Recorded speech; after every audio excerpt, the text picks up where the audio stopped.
Tayo ay nasa huling bahagi ng tinatawag natin na benediction ng ikalawang mga taga-Korinto, Kapitulo 13, at yan ay nasa talatang 14 o talatang 14.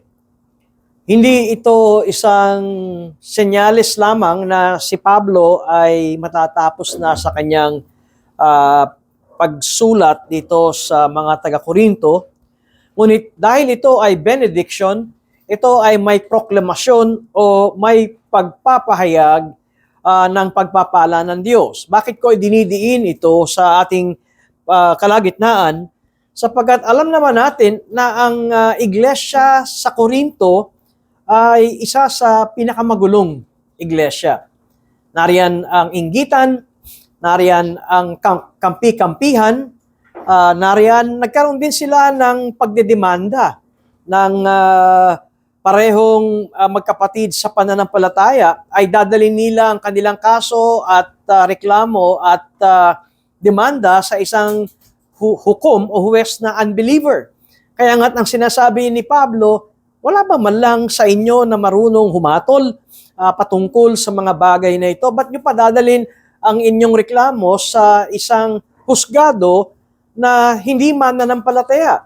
At makikita natin na bagaman sila ay puspos sa kaloob ng Espiritu Santo, ay kulang sila pagdating sa tinatawag na bunga ng Espiritu Santo. Maaring gifted sila sa mga tinatawag nating spiritual gifts, katulad ng mga gifts of utterance, yung kanilang pangangaral, pagpapahayag, pagpapaliwanag na ibang wika, paggawa ng mga himala. Ngunit ang bunga ay hindi nakikita sa kanila. At dito sa 2 Corinthians ay maliwanag na mayroong kumakalaban kay Apostol Pablo, at ito ang mga intruders, ito yung mga nanghimasok habang si Pablo ay naglalakbay, wala dito sa bayan ng Korinto. At pumasok itong mga mapanloob at nagsasabing sila raw ay dakilang mga apostol, ngunit ang sabi ni Pablo, sila ang mga huwad na apostol. Pinagtanggol ni Pablo ang kanyang sarili at sinasabi niyang siya ang totoong apostol, hindi dahil gusto niyang itaas ang kanyang sarili. Ang pagtatanggol ni Pablo na siya ay mensahero at apostol ng Panginoong Yesus ay nakakabit dahil sa kanyang mensahe. Ang totoong apostol ay mayroong totoong mensahe mula sa Diyos na ipinaparating sa mga tao. At dito ay makikita natin ang depensa ni Pablo sa kanyang pagiging apostol ng Panginoon. Ngunit ganun pa man ang ating makikita, ito ay ang tinatawag nating pangsara o pangwakas na benediction ni Apostol Pablo sa mga mananampalataya sa Korinto o kaya sa iglesia na nasa Korinto. At ito ay importanteng makita natin sapagkat ito ay masasabi natin para kay Pablo ay naroon ang kanyang pag-asa na dahil ang pagkilos ng tatlong persona ng Diyos ay narito sa iglesyang ito, kung kaya't naroon ang kanyang tiyak na pag-asa na ang Diyos ang siyang mangangasiwa at mangunguna at mamumuno dito. Mapapansin natin na dito lamang sa talatang 14 ng sulat ni Pablo sa 2 Corinthians chapter 13, dito lamang na ating makikita na ang Trinidad ay nabanggit. Dito lamang natin makikita na ang dalangin ni Pablo ay maranasan nila ang biyaya ng Panginoong Hesukristo at kasama dito ang pag-ibig ng Diyos at kasama rin dito ang pakikisama ng Espiritu Santo. Dito lamang natin makikita na nagsama ang Ama, ang Anak at ang Espiritu Santo na sinasabi ni Pablong kanilang maranasan ang basbas ng Diyos. At masasabi natin na sa pagkaunawa ni Apostol Pablo sa bagay na ito ay kanyang tinitindigan ang napakahalagang tipan na binigay ng Panginoong Jesucristo sa kanyang mga alagad.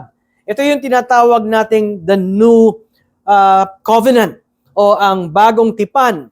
Iba ang matandang tipan sa new covenant sapagkat dito'y makikita natin ang commitment ng Diyos sa kanyang hinirang sa kanyang iglesia.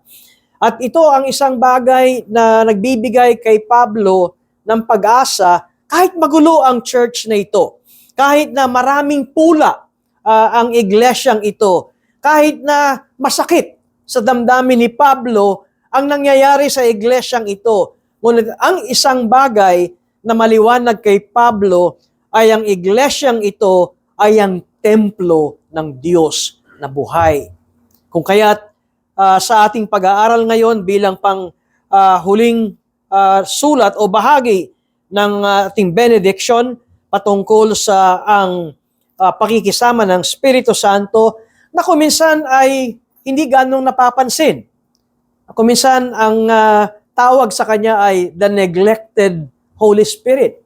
Ang emphasis ay na kay Jesus, ang emphasis ay nasa Ama, ngunit ang banal na Espiritu ay para bang masabi lamang na dahil Trinidad ay masabing na basta merong Espiritu Santo ay gano'n na lamang ang nangyayari.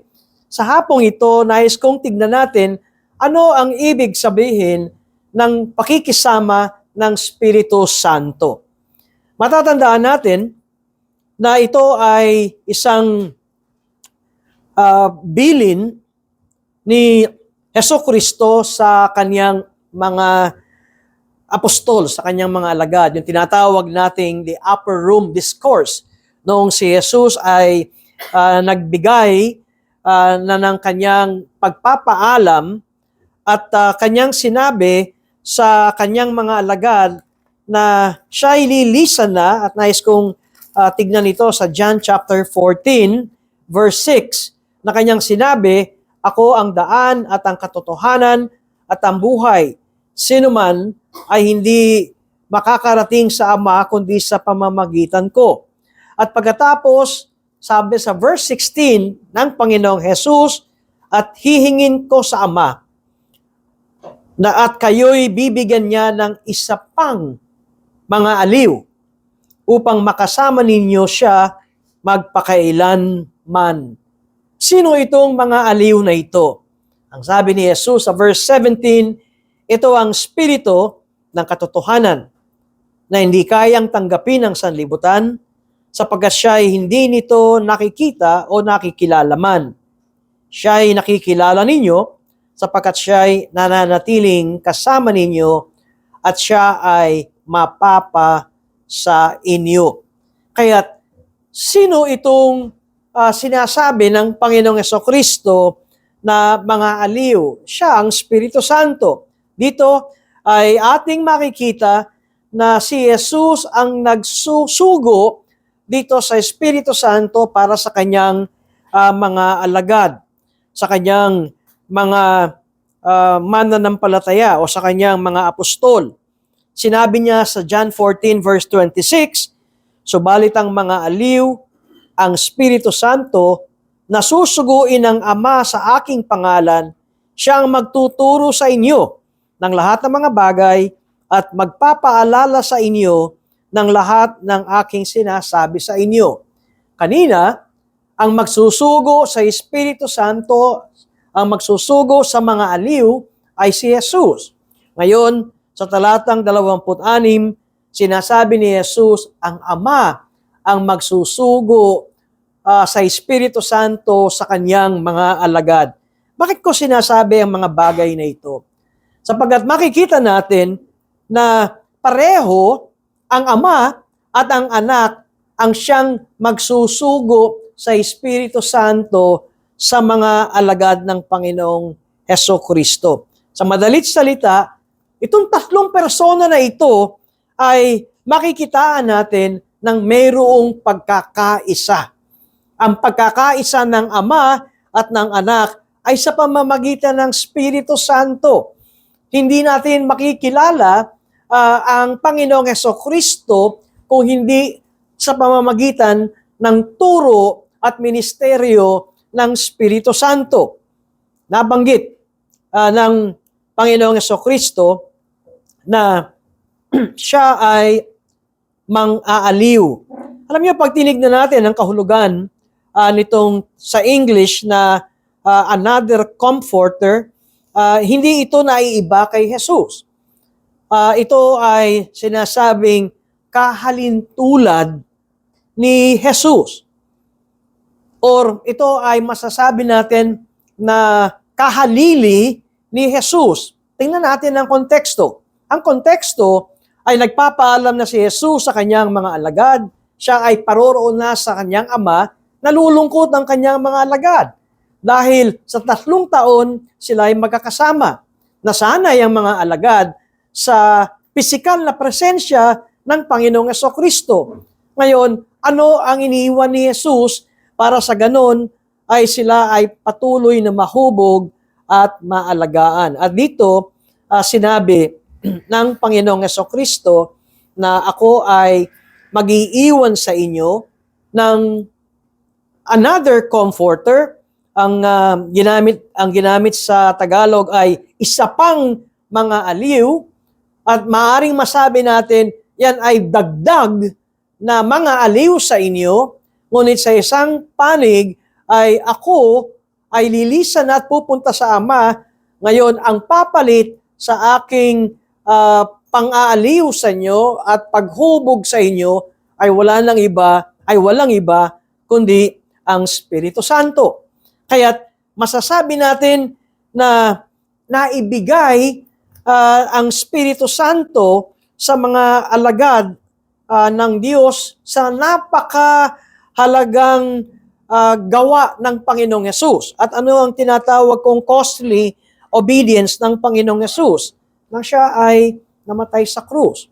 Kaya't ang Espiritu Santo ay naging kaloob sa mga mananampalataya nang si Jesus ay napako at namatay sa krus. Ngayon, ano ang makikita natin na isang pagkaunawa sa pagpapahayag ni Pablo ng pakikisama ng Espiritu Santo? Ano ang ibig sabihin nito na ang Espiritu Santo ay mayroong pakikisama sa atin? Una, ay makikita natin na ito ay sa pamamagitan ng pananahang personal ng Espiritu Santo sa buhay ng isang mananampalataya. Nakita natin kanina, sabi ni Jesus, ako ay hihiling sa Ama na kayo ay suguan o kayo ay bigyan ng isa pa o ibang mga aliw, at itong mga aliw na ito, comforter, ay ang Espiritu Santo. At dito ay sinasabi natin na ito ay isang, nabanggit ko na ito kanina, ito ay isang blessing ng tinatawag nating the New Covenant blessing. Bakit ko sinabing kakaiba ito? Sapagkat sa matandang tipan, ang mga bayan ng Diyos o ang Israel ay hindi pinananahanan ng Espiritu Santo sa kanilang puso at sa kanilang buhay. Uulitin ko, ano ang pinagkaiba ng mga Old Testament saints sa New Testament saints? Una, ano ang pagkapareho ng Old Testament saints sa New Testament saints? Ang pagkapareho nila ay pananampalataya kay Kristo. Ang pagkakaiba ay ang pananahan ng Espiritu Santo sa kanila noong mga kapanahon ng yaon. Bakit ko sinabi ito? Nais kong basahin sa inyo ang pangako ni Propeta Ezekiel, at ito ay nasa may talatang 36, at dito simula sa kabanatang 36, chapter 36, at ito ay nasa talatang 20 6 at 27, Ezekiel 36, at dito sa may talatang 26. Bibigyan ko kayo ng bagong puso at lalagyan ko kayo ng bagong espiritu sa loob ninyo. Aking aalisin ang batong puso sa inyong laman at aking bibigyan kayo ng pusong laman. Aking ilalagay ang aking espiritu sa loob ninyo at palalakarin ko kayo ng ayon sa aking mga tuntunin at magiging maingat kayo sa pagsunod sa aking mga batas. Kung bakit ko sinabing ito ang pinakapuso ng tinatawag nating New Covenant o ng bagong tipang pangako ay ang pananahan ng Espiritu Santo sa bawat mananampalataya. Alam niyo, hindi natin mababasa ito na sinabi at ipinangako ng Diyos sa mga Old Testament people. Ito ay pinahayag ni Propeta Ezekiel at ito ay pagpapahayag sa parating, sa future, sa pangkinabukasan na ang promise ay ang Espiritu Santo mismo ay mananahan sa mga mananampalataya.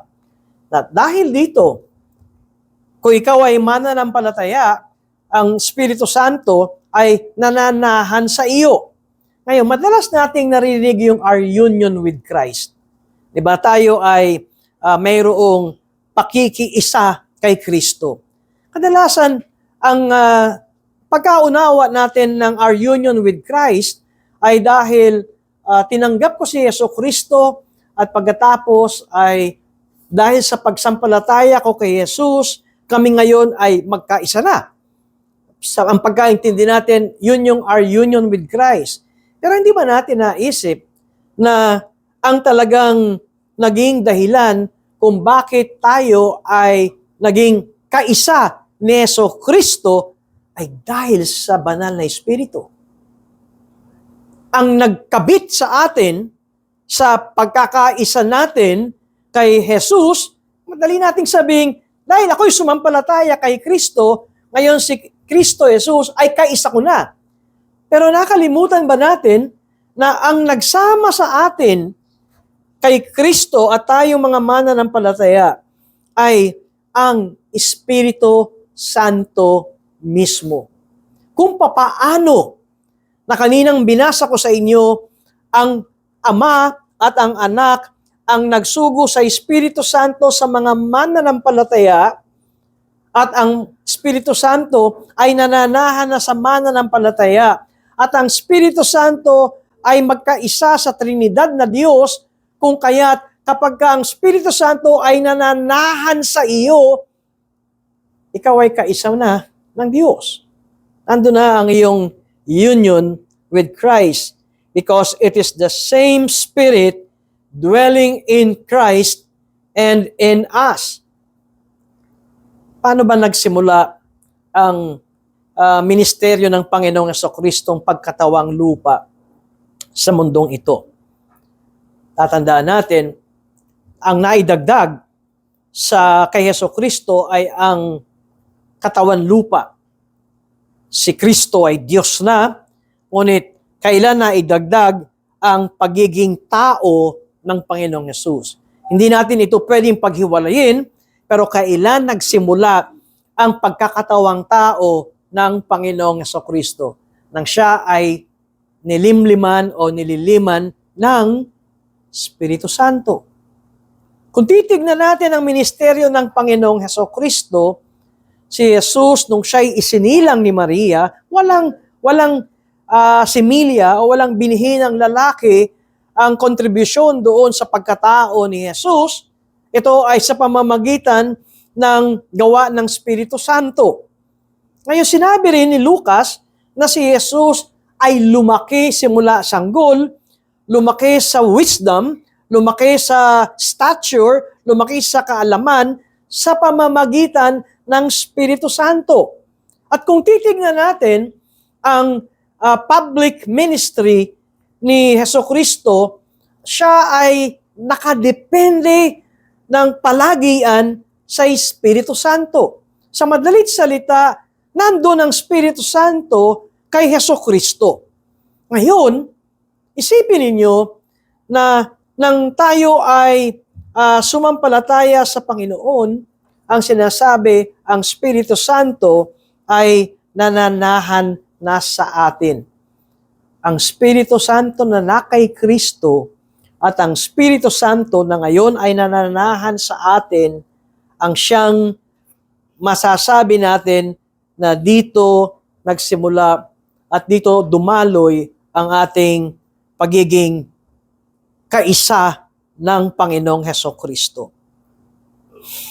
Balikan natin ang John chapter 16 nang sinabi ni Jesus sa kanyang mga alagad sa talatang 7, "Gayon may sinasabi ko sa inyo ang katotohanan, makakabuti sa inyo na ako'y umalis. Sapagkat kung hindi ako aalis, ang mga aliw ay hindi darating sa inyo. Ngunit kung ako'y umalis, siya'y susuguin ko." Ngayon, ang makikita natin na magiging tungkulin ng Espiritu Santo bilang another helper o ibang mga aliw ay katulad ng ginawa ng Panginoong Jesucristo nang kasama niya ang kaniyang mga alagad. Sabi ng Romano Katoliko, ang Vicar of Christ ay ang Papa. Mali. Ang totoong Vicar of Christ ay ang Espiritu Santo. Or Vicar, o anuman ang tamang pronunciation nito. Sapagkat ang presensya lamang ng Espiritu Santo ang siyang angkop na kahalili at katulad ng mga aliw ng Panginoong Hesukristo. Sa madalit salita, ang iniwan ng Panginoong Hesus sa kanyang mga alagad habang si Jesus ay nasa langit at nakaupo sa kanang kamay ng Ama ay ang Espiritu Santo. Kaya napaka-importante na makita natin unang-una ang pananahan ng Espiritu Santo sa buhay ng isang mananampalataya. Kapag sinabi nating pananahan ng Espiritu Santo, ito ay pananahan, maramdaman mo man o hindi, kung ikaw ay mananampalataya, nananahan ang Espiritu Santo sa iyo. Ikalawa, na gusto kong makita natin, ay ang ministeryo ng Espiritu Santo kapag siya ay nananahan sa atin. Tandaan natin, ang isang tawag sa Espiritu Santo ay Espiritu ng Kabanalan, Spirit of Holiness. Sa madalit salita, ang isang taong sumampalataya kay Kristo, siya ay biniyayaan ng kaligtasan ng Diyos sa pamamagitan ni Jesucristo. Ang nangyari dito sa isang taong ito, siya ay tumanggap ng kaloob ng Espiritu Santo. Sa madalit salita, nananahan ang Espiritu Santo sa isang mananampalataya. Bagong mananampalataya o matagal lang mananampalataya, lahat ng mananampalataya, lahat ng anak ng Diyos, ang Espiritu Santo ay nananahan sa Kanya. At kung nananahan ang Espiritu Santo sa bagong mananampalataya o sa matagal lang mananampalataya, ang Espiritu ng Kabanalan ay nananahan sa Kanya. Kaya't masasabi natin na ang bunga ng mga anak ng Diyos ay tiyak na makikita ito sa Kanyang pagbabago. Dahil nananahan mismo ang Espiritu ng Kabanalan sa Kanya. Ngunit, napansin natin na ang isang tawag ng Panginoong Jesucristo o tinawag ng Panginoong Jesucristo sa Espiritu Santo ay isa pang mga aliw o ibang mga aliw, comforter. Dito ay aking masasabi na ito ay may pagbabago o magkakaroon ng pagkakaiba-iba sa buhay ng mananampalataya. Lilinawin ko, ang indwelling ng Holy Spirit, ang pananahan ng Espiritu Santo sa buhay ng isang anak ng Diyos ay mananatili ng pangwalang hanggan. Hindi ito mawawala. Ngunit ang comfort o ang pangaaliw ng Espiritu Santo ay mayroong pagbabago. Bigyan ko kayo ng halimbawa. Dumating ba sa buhay ninyo na para bang nawalan na kayo ng pag-asa? Anak ka ng Diyos, nananahan sa iyong Espiritu Santo. Parang ang tingin mo ay, ganito na lang ba ang buhay ko? O kung minsan, pumasok sa isipan mo, parang walang nang saysay ang pagiging isang Kristiyano. Nawala na yung kagalakan ko. Parang isang makina na lamang na tumatakbo ang ginagawa ko. Pupunta dito sa panambahang ito tuwing araw ng Panginoon, pero walang aliw. Pinipilit ko lang ang sarili ko. Baka sakali, bumalik uli yung aliw sa akin. Anong nangyari? Ang nangyari ay, pag tumingin tayo sa mga iba na ating kasama, ba't parang enjoy na enjoy sila sa pagiging Kristiyano?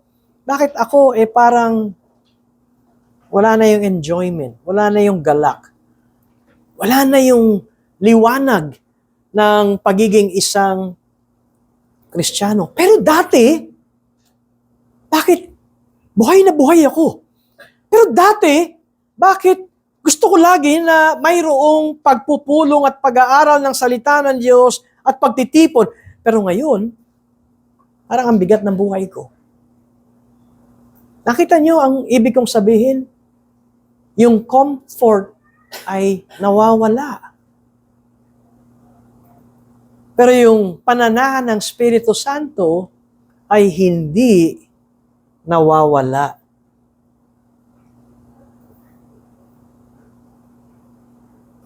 Dahil ang Espiritu Santo ay nananahan sa atin, anuman ang ating pinagdaraanan, ang kanyang ginagawa ay tayo ay kanyang hinuhubog upang sa gayon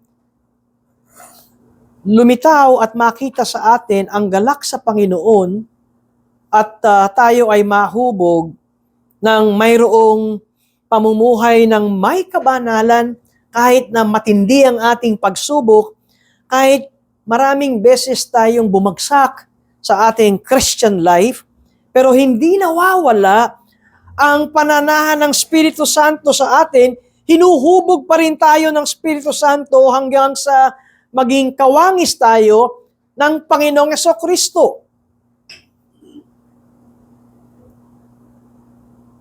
At habang tayo ay dumaraan sa mga pagsubok at kabigatan, nawawala yung aliw. Dahil hindi natin makita ang liwanag at ang akay ng Espiritu Santo sa ating buhay. Ito yung sinasabi ko na yung mga aliw, yung comforter sa buhay ng isang mananampalataya ay tinatawag na intermittent. Minsan nariyan, minsan wala. Ngunit, hindi tayo iniiwanan ng Espiritu Santo. Minsan, ang tindi ng dating ng pangangaral ng salita ng Diyos sa atin, minsan, wala. Dapat maging maliwanag sa atin ito na ang indwelling of the Spirit ay constant at hindi yan nawawala, ngunit ang comfort ng Espiritu Santo sa atin ay mayroong pagbabago. And we may differ from others. Kung minsan sinasabi natin, bakit ang lungkot-lungkot mo? Kakampi natin ang Diyos. Hindi tayo pababayaan ng Diyos. Sumunod na linggo, ikaw naman yung malungkot. Yun namang inaakay mo. Siya naman yung nag-encourage. Anong ibig kong sabihin? Ang ibig kong sabihin, ganito ang Christian life. Kung minsan, yung aliw nawawala dahil sa mas mabigat yung problema dumating. Pero para maunawaan natin ang blessing ng Espiritu Santo, ay hindi tayo iniiwanan nito. At siya ay tinawag ni Jesus na another comforter, ibang mga aliw. Ano ang blessing na binibigay ng Espiritu Santo sa atin? Binibigyan tayo ng direksyon at gabay bilang mga mananampalataya. Direksyon at gabay. Direksyon at gabay para mamuhay ng naaayon sa kalooban ng Diyos. Kino-convict tayo ng Espiritu Santo at hindi ito inihiwalay sa salita ng Diyos. Nagbabasa tayo ng Bible, biglang sasabihin natin, ako ba kinakausap ng Bibliang ito? Nakakarinig tayo ng pangangaral mula sa pulpito at sinasabi natin, ako ba ang tinutukoy ni pastor o ng mangangaral? Ganito ang pagbigay ng gabay ng Espiritu Santo sa atin. Sa panahon na tayo ay mahina, tayo ay tinutulungan ng Espiritu Santo. At, maring di nyo napapansin, ang isang ministeryo at gawa ng Espiritu Santo ay inaawat niya tayo na mahulog ng tuloy-tuloy sa kasalanan. Mahuhulog tayo sa kasalanan. Pero para tayo mahulog ng tuloy-tuloy sa kasalanan, merong restraining power. Unang-una, mapapansin ninyo na merong ongoing internal restraint. Una, alam na nating mali. Pero gusto natin gawin yung mali.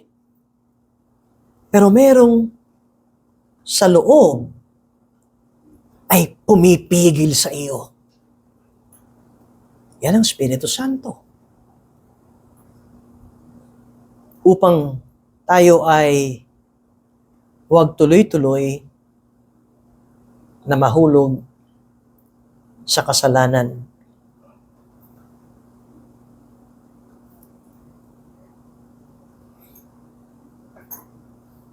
Naalala ko na ang isang huwaran sa restraint, pagpigil ng Espiritu Santo sa isang anak ng Diyos na tuloy-tuloy na mahulog sa kasalanan ay si Pedro.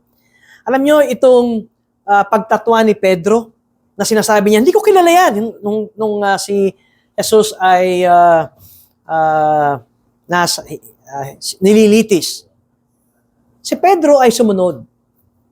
At nakakagulat dahil sa apat na ebanghelyo, Mateo, Marcos, Lucas at Juan, nandun yung eksenang yun. Yung apat na yun. Peter denied Christ. Pero, merong isa na sumulat, si Lucas, na kakaiba yung kanyang pagsulat na, ito yun sabi ni Pedro, hindi ko kilala yun. Merong kamag-anak doon na yung tinapyas ni Pedro ng tenga. Sabi niya, ikaw yun di ba? Ikaw yun. Para bang, ikaw yung tumapyas sa pinsan ko ng tenga. Hindi ako yun. Hindi, Galiliano ka May punto kang Galiliano. Hindi ako yun. At hanggang sa parang sinumpa ni Pedro ang kanyang sarili na sinasabi niya, sumpain ako kung ako nga ay alagad niyang nililitis na yan. Alam nyo, sa Lucas, Kapitulo 22, talatang 6, talatang 60 at 61. Babasahin ko sa inyo. Subalit sinabi ni Pedro, Luke 22, verses 60 and 61. Subalit sinabi ni Pedro, Ginoo, hindi ko nalalaman ang sinasabi mo. At kaagad samantalang siya ay nagsasalita pa, tumilawak ang isang manok. Ito yun, yung pagtilawak ng manok. Verse 61. Lumingon ang Panginoon at tumingin kay Pedro. At naalala ni Pedro ang salita ng Panginoon kung paanong sinabi niya sa kanya, bago tumilaok ang manok ngayon, ay ipagkakaila mo ako ng 3 ulit. Hindi ko alam kung maraming tao nung nililitis si Jesus, pero isang nakapagtataka yung nag-eye to eye. Di ba? Nag-eye to eye si Jesus at si Pedro. Si Jesus at ang Espiritu Santo ay magkaisa. Yung another comforter, ang isang kahulugan niyan, like Jesus, katulad ni Jesus. Kapalit ni Jesus, pero katulad ni Jesus. Gaano kaya katalim ang lingon ni Jesus kay Pedro? Ganon din ang Espiritu Santo sa atin kapag tayo ay nasa direksyon ng pagkahulog sa kasalanan. Ano ang pinagkaiba ni Judas? Nagbigti. Si Judas. Si Pedro ay nagsisi. Kaya't, kung ikaw ay anak ng Diyos, ang Espiritu Santo ay nananahan sa iyo. Hindi ka iiwanan ng Espiritu Santo. At ang ginagawa ng Espiritu Santo sa iyo ay pigilan tayo na huwag tuloy-tuloy na mahulog sa kasalanan. Sabi ko, ang comfort, ang joy, ang kapayapaan ay intermittent. Ang ibig kong sabihin ay minsan meron tayo niyan, minsan wala. Para bang kung minsan ay in-injectionan tayo at pagtapos ng injection ay sumigla tayo at kung minsan ay wala. Pero kahit na ano, ang ating nararamdaman ay maging maliwanag sa atin ng Espiritu Santo ay nananahan sa atin. Sinabi ni Pablo sa mga taga-Epeso, Kapitulo 1, talatang 13 at 14, ito ang kanyang sinabi, Ephesians 1, verses 13 and 14, sa kanya'y kayo rin naman na nakarinig ng salita ng katotohanan, ang ebanghelyo ng inyong kaligtasan, at kayo na sumasampalataya sa kanya ay tinatakan ng ipinangakong Espiritu Santo. Siya ang katibayan ng ating mana hanggang sa ikatutubos ng pag-aari.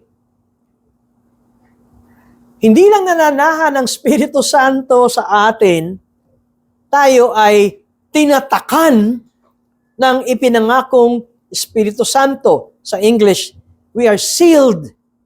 Sinelyuhan tayo ng Espiritu Santo.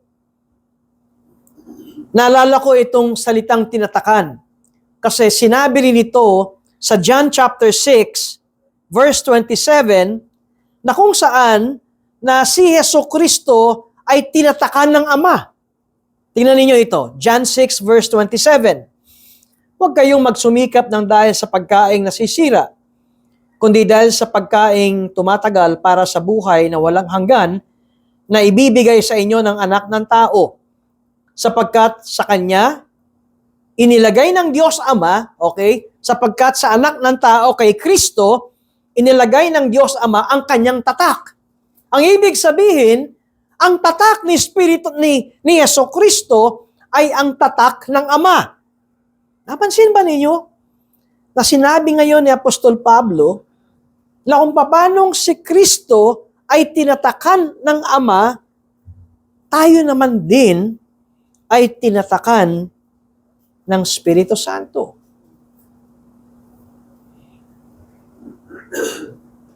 Kaya't nung nalulumba yung mga alagad ni Jesus, yung mga apostol ng Panginoong Jesus, para bang ang feeling nila sila ay magiging ng mga orphans, mapapabayaan na sila. Pero anong sabi ni Jesus? Hindi ko kayo iiwanang nag-iisa. Ako'y darating sa inyo. Ngunit sa ibang kaparaanan. At ito ay sa pamamagitan ng Espiritu Santo.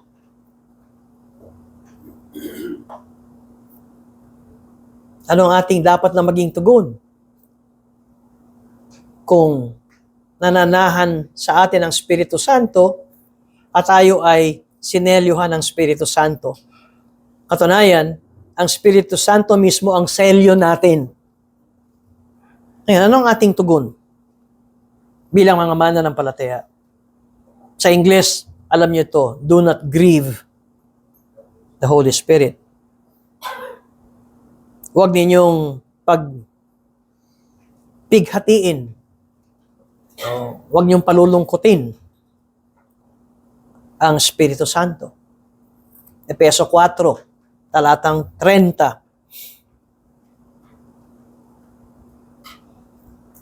Alam niyo ba kung saan kinuha ito ni Apostol Pablo?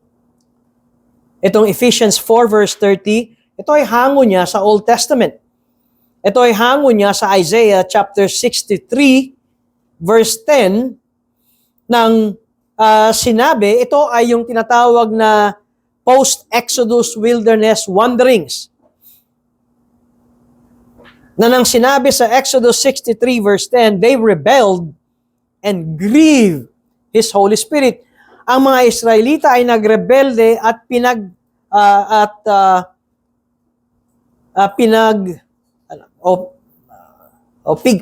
pighati ang Espiritu Santo.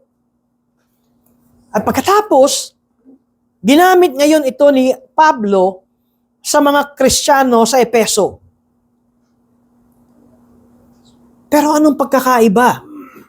Ang pagkakaiba ay ang Isaiah 63 ay nasa ilalim ng Old Covenant. Ang Ephesians 4:30 ay nasa ilalim ng New Covenant. The Christian, ang mga Kristiyano, has entered into a deeper and more intimate relationship with the Spirit.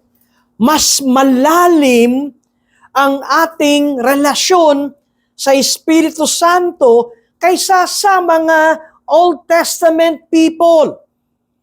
Kung kaya't, bakit mas malalim ang ating relasyon sa Espiritu Santo? Sapagkat ang Espiritu Santo ay nananahan sa atin, sapagkat ang Espiritu Santo ay selyado tayo ng Espiritu Santo, kung kaya't nauunawaan natin ang kanyang pag-ibig, ang kanyang kagandahang loob, ang kanyang tenderness.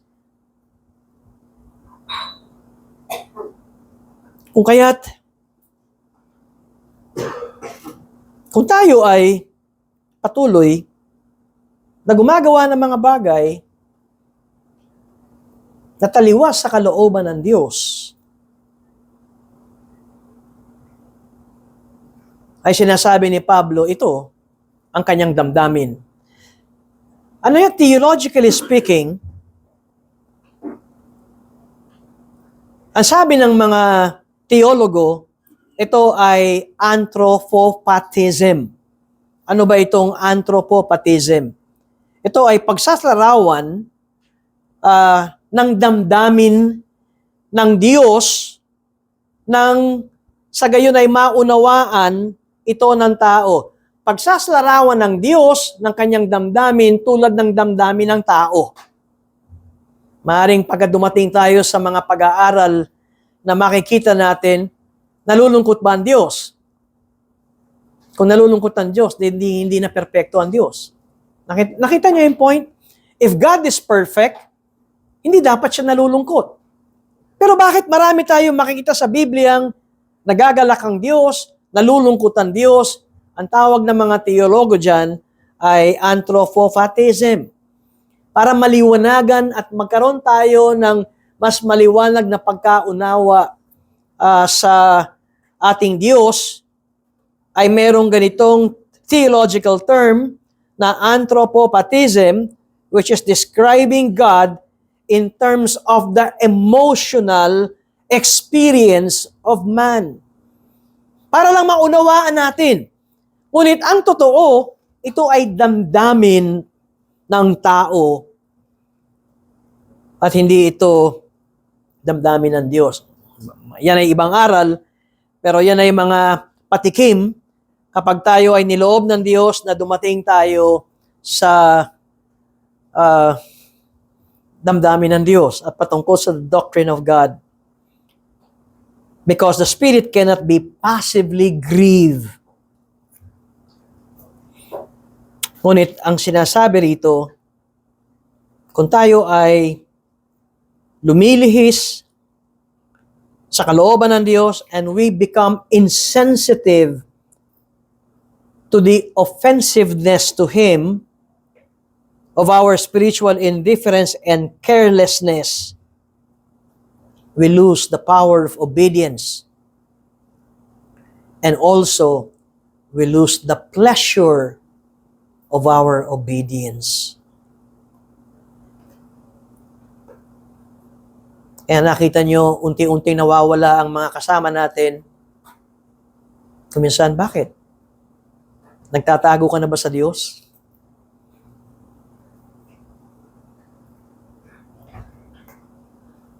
Do not grieve the Spirit. Do not quench the Spirit. Ito na naman ay isang pagsasalarawan. If the metaphor of grieving reflects on our relationship with the Spirit, quenching reflects on His ministry.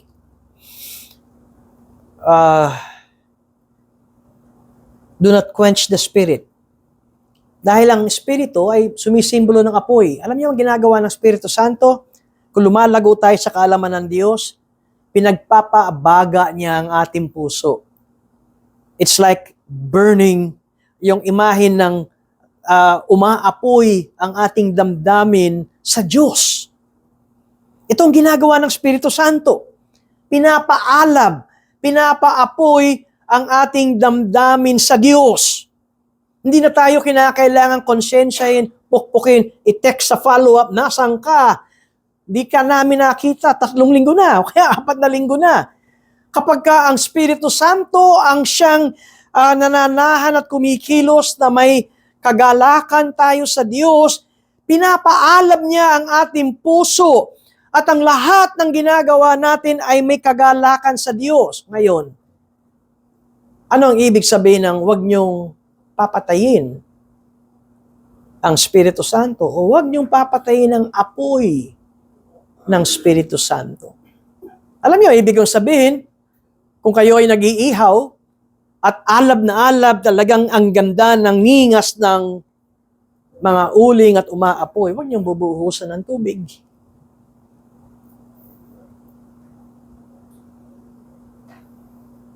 At dito kinakausap tayo na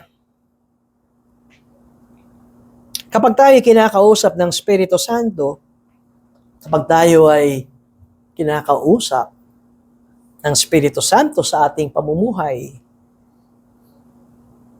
huwag nating patayin ng apoy.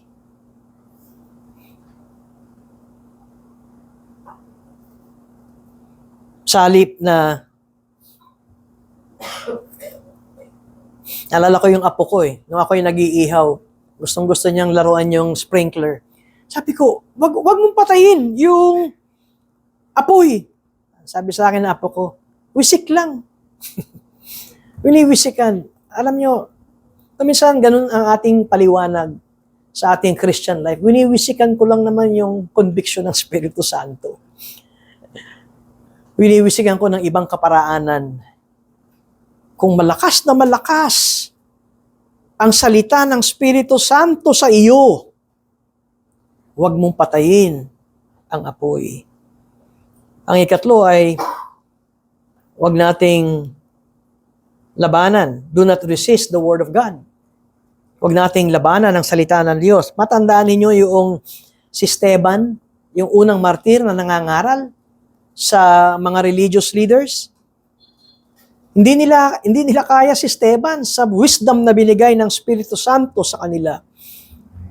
At ano ang sinasabi dito sa aklat ng Gawa, Kapitulo 6, at dito ipinakita ang pag-uugali nitong mga religious leaders na ito. Acts chapter 6 verse 10, ang sinabi dito ay, ngunit hindi sila makasalungat sa karunungan at sa espiritu na sa pamamagitan nito'y nagsasalita siya. At kung titignan natin, ang kanilang ginawa ay tinanggihan ang Espiritu Santo. Dahil ito ang sinabi sa Gawa 7, talatang 51. Ang sabi, Esteban, kayong matitigas ang ulo at hindi tuli ang puso at mga tainga. Tuli sila sa laman, pero hindi tuli ang kanilang mga puso at hindi tuli ang kanilang mga tenga. Kayo'y laging sumasalungat sa Espiritu Santo. Kung kayo ay lumilihis sa pangangaral ng salita ng Diyos, kayo ay sumasalungat sa Espiritu Santo. Kung ang tingin ninyo ang preaching sa pulpitong ito ay pangkaraniwan lamang, o maaaring ang tingin ninyo ay ito ay salita lamang ng tao, yan ay pagsalungat sa Espiritu Santo. Kaya nga napakahalaga na maunawaan ng mga pumapasok o nakakaroon ng paghahangad na sila ay maging mga mangangaral na ang kanilang pinapasok na ambisyon, it is a holy ambition sapagkat ang kanilang ipangangaral ay hindi lamang salita ng tao, kundi ito ay ang salita ng Diyos. Yung madalas yung marinig, ang Second Helvetic Confession, the preaching of the Word of God is the Word of God. Nang ibig sabihin, ito ay isang malaking challenge at hamon sa mga preachers, sa mga mangangaral, na bago sila tumayo, ay nandoon ang paghahanda at pagpapahalaga sa kanilang pangangaral sapagkat sila'y tumatayo bilang tagapangaral ng salita ng Diyos. Kung kaya't, kung mayroong pagbaliwala o mababaw na paningin o pananaw sa pangangaral ng salita ng Diyos, baka nawiwisikan na natin ang Espiritu Santo sa buhay ng bawat mananampalataya o buhay mo bilang mananampalataya. Ang isa sa maliwanag na tanda ng isang biblical church, ayon sa mga reformers, is the preeminence of the Word of God. Sa worship, sa Lord's Day, ay ang pangangaral ng salita ng Diyos sapagkat ang pangangaral ng salita ng Diyos ay ang pagkakataon na ang Diyos ay magsasalita sa atin.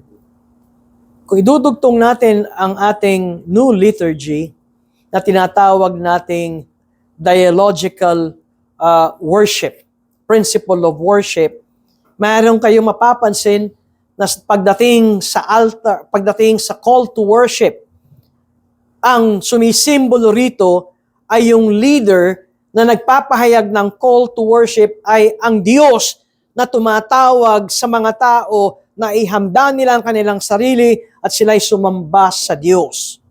Kung kaya't meron din tayong tugon kapag ito ay nagsimula na. Kung kaya't meron tayong pagpapahayag ng ating kasalanan. Kung kaya't meron din tayong assurance ng biyaya ng Diyos. Ang worship is a dialogue, ito ay engagement ng Diyos sa kanyang tao. Sa preaching, ang Diyos ay nangungusap sa tao ng mga sandaling iyon. At mapapansin ninyo ang ministeryo ng Espiritu Santo sa pangangaral ng salita ng Diyos. Bagamat ang Espiritu Santo ay ang ikatlong persona ng Diyos,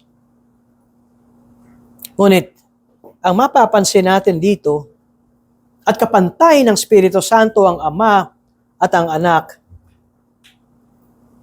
ay ang Espiritu Santo does not bring glory to Himself, but to the Son. Nang ginagawa ng Espiritu Santo,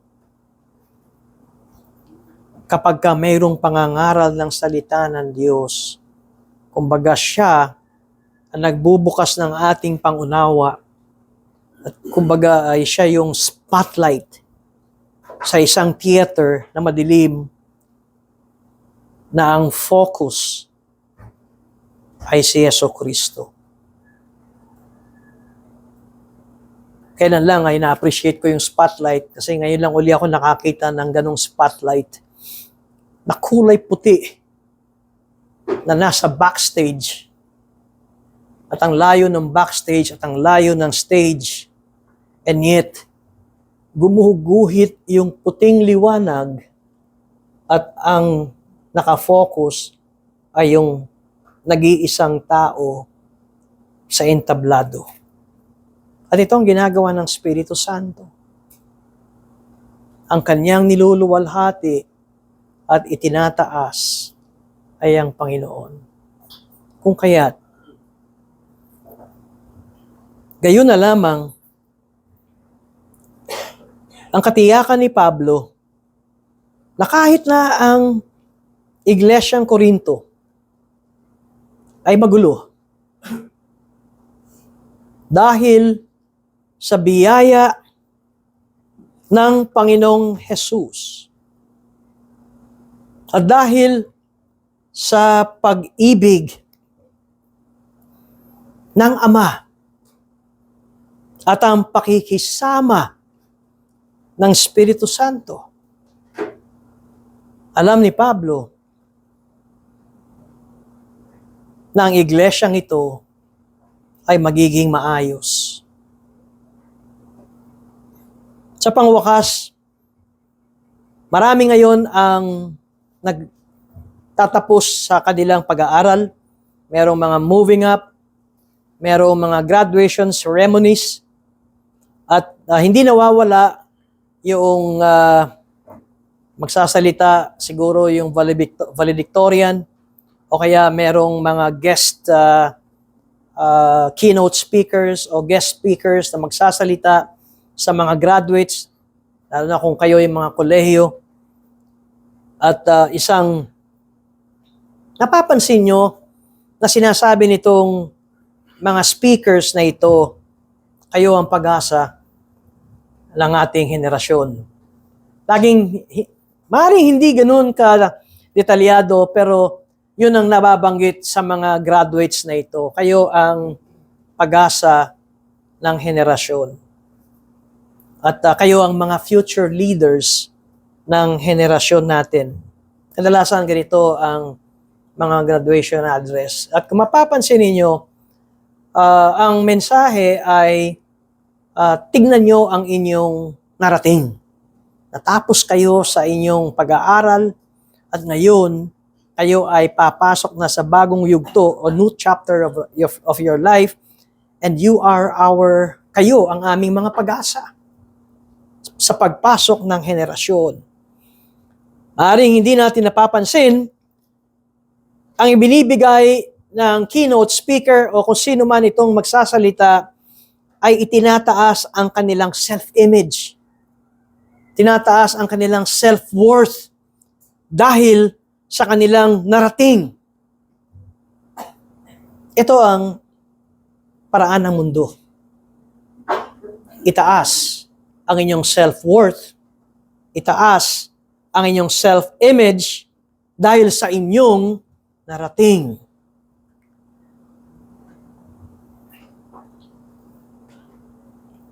Ngunit kung talagang i-review natin ang mga speeches na yan, ay hindi naman lahat ay nagiging leader. Hindi naman lahat ay nagiging malaking tulong sa ating bansa. Ngunit sa speech ay parang lahat sila ay magiging pag-asa ng ating bansa. And so merong kahit papaano na disappointment dahil hindi lahat ay naging leader ng bansa. Alam niyo, kung lahat ay naging leader ng bansa, sino na susunod? If all are leaders, nasa na yung mga followers? Kaya dapat may leader at mayroon ding sumusunod.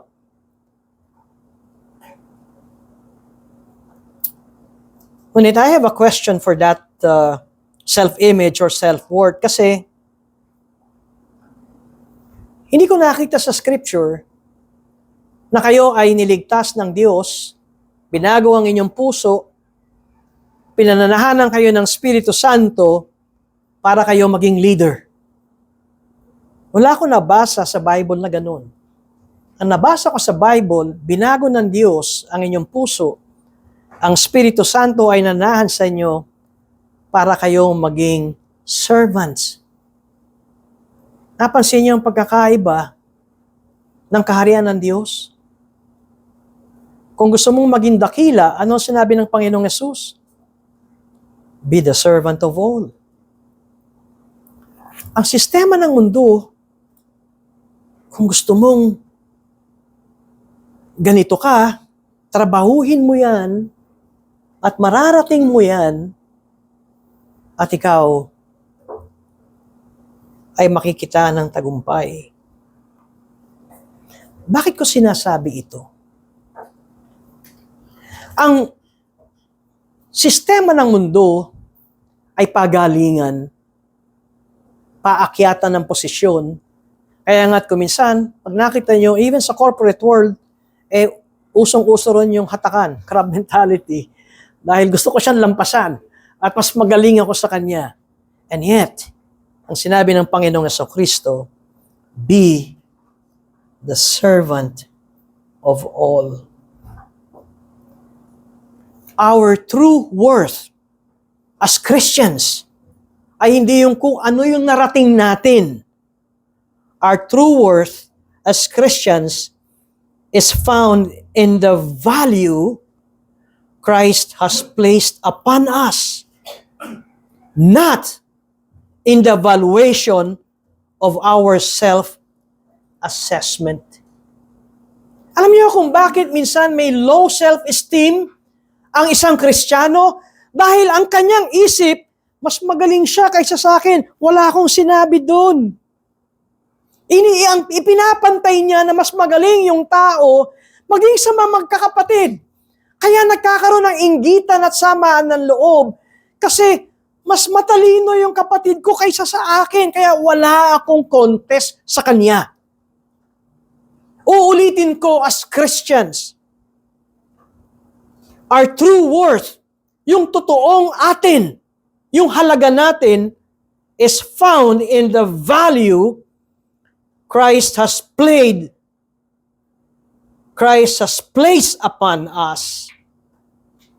Ito ang totoong halaga. This is the real value ng isang Kristiyano which creates a sense of worth in us. Tignan ninyo. Kung ikaw ay Kristiyano, Christ was willing to become flesh for you, for us. Bakit ba nagkatawang tao ang Panginoong Jesucristo? Bakit si Christ, He emptied Himself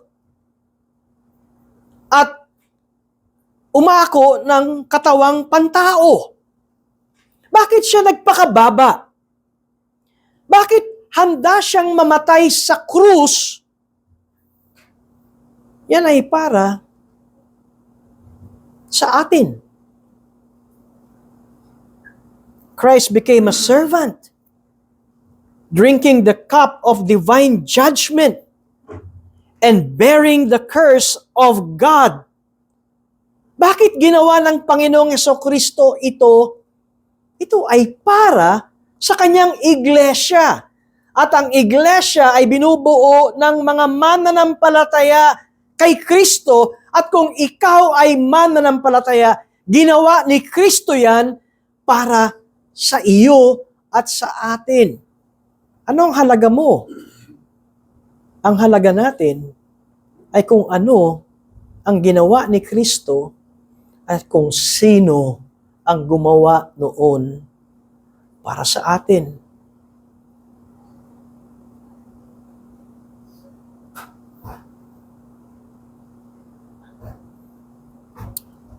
Ang Christ valuation of ourselves ay upang tanggalin ang self-worth natin and yet to preserve us from pride. Hindi tayo magyayabang dahil si Kristo ay namatay para sa kanyang iglesia. Hindi tayo nagyayabang.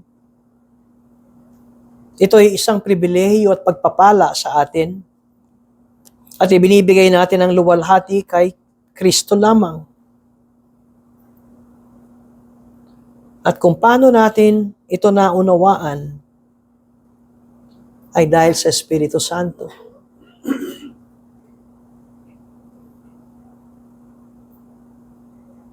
Hanggang sa mabigkas natin, tulad ng sinabi ng mga awit, sa awit 73, talatang 25, anong mayroon ako sa langit kundi ikaw? At liban sa iyo'y wala akong anumang ninanais sa lupa. Liban sa iyo ay wala akong anumang ninanais sa lupa.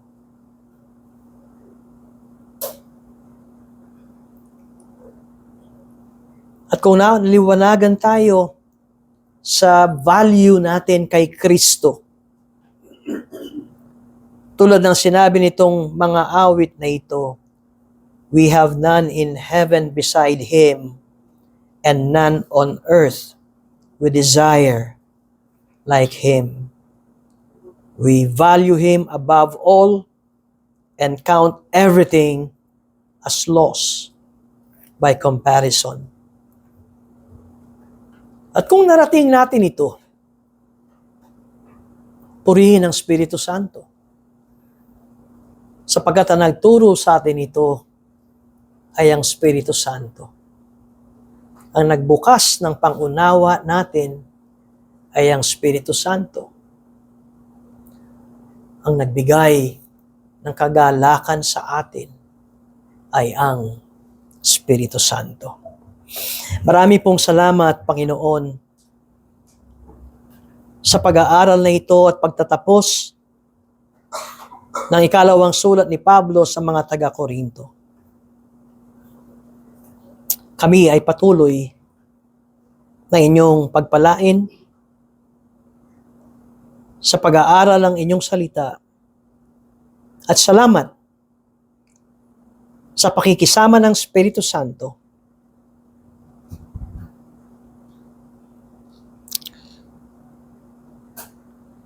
Kung kaya't ang inyong iglesia ay tiyak na mananaig at magtatagumpay. Sa ngalan ni Jesus. Amen.